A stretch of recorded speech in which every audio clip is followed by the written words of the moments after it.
All right, everyone, thanks for working on that so quietly. So what were some of the, or what is jihad? Somebody define jihad for me. What was this idea of jihad? Carter. Known as striving in the way of God. So striving in the way of God, or working towards maybe like honoring God too. So with that in mind, how could that be misconstrued? What are some misconceptions that could come from jihad, or how would it be misinterpreted? Camilla. Many terrorists, Muslim terrorists, use that word as basically an excuse for their bad actions. Mm-hmm. So they use it as like they're trying to honor God by attacking non-Muslims, for instance. Another way that could be misinterpreted?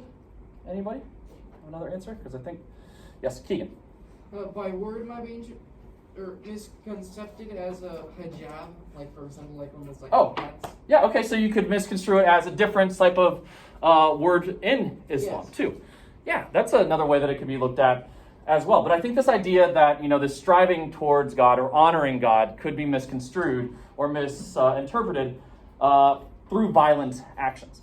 And you hear this a lot in the media, where a lot of times, like, you'll look at jihad and it'll be like, well, that just means holy war. That's not the case. That's not what it means at all. That's how it's represented in a lot of pop culture, possibly, or within the media at times as well. But it could be anything from, trying to honor God through prayer, or trying to honor God through better service, or being a better husband or wife. So a jihad can be just like any act of trying to like better yourself in the eyes of God. So that's one misconception that we had. We're going to cover some other ones.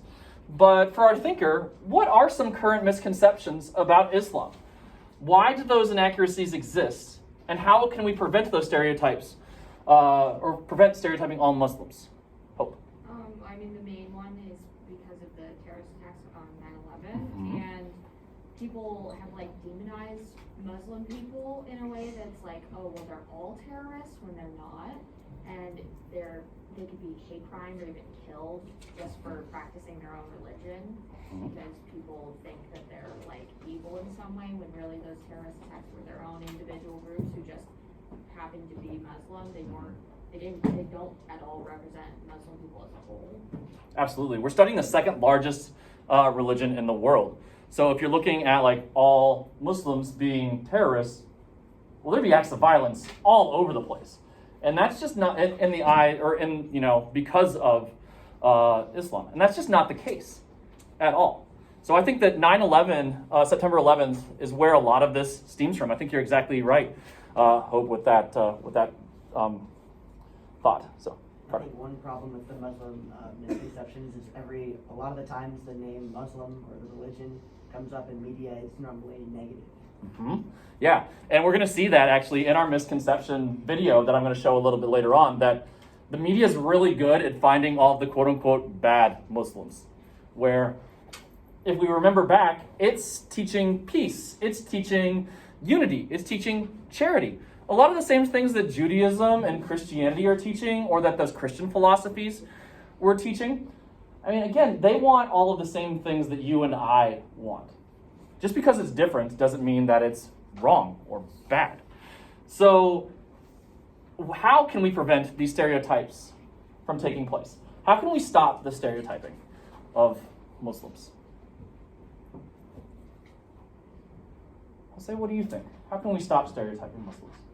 I said that you can prevent stereotyping Muslims by learning about their history and learning about their culture, and maybe like certain towns, or maybe this town is where, I don't know. Yeah, I think that studying the history and the culture is a great place to start. And this is one of the reasons that I love studying history, is to learn about other people's cultures, learn about other people's backgrounds. And you start to see a lot of similarities to your own background too. And it really doesn't make it that much different. It's just a different way of doing things, but it doesn't mean that they necessarily have different goals in mind. So I think learning about it is a great place to start too.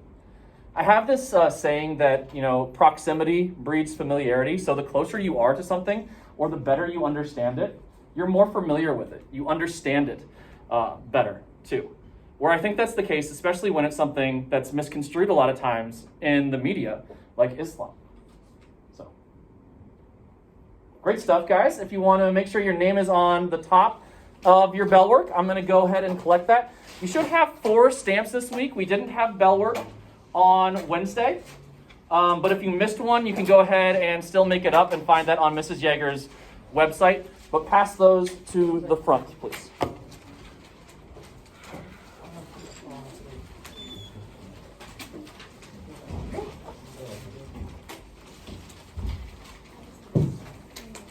we gonna have time to work on a specific pages? We will, but we have another activity that we're going to work on. If you need to staple them at all, you can staple them up here.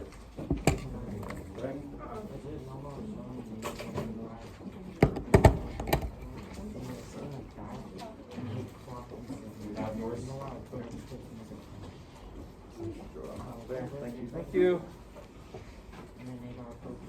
Adiel, if you want to run that up to me later, the bell work.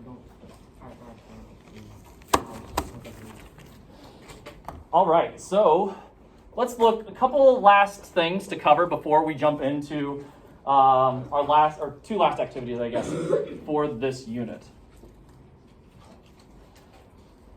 There we go.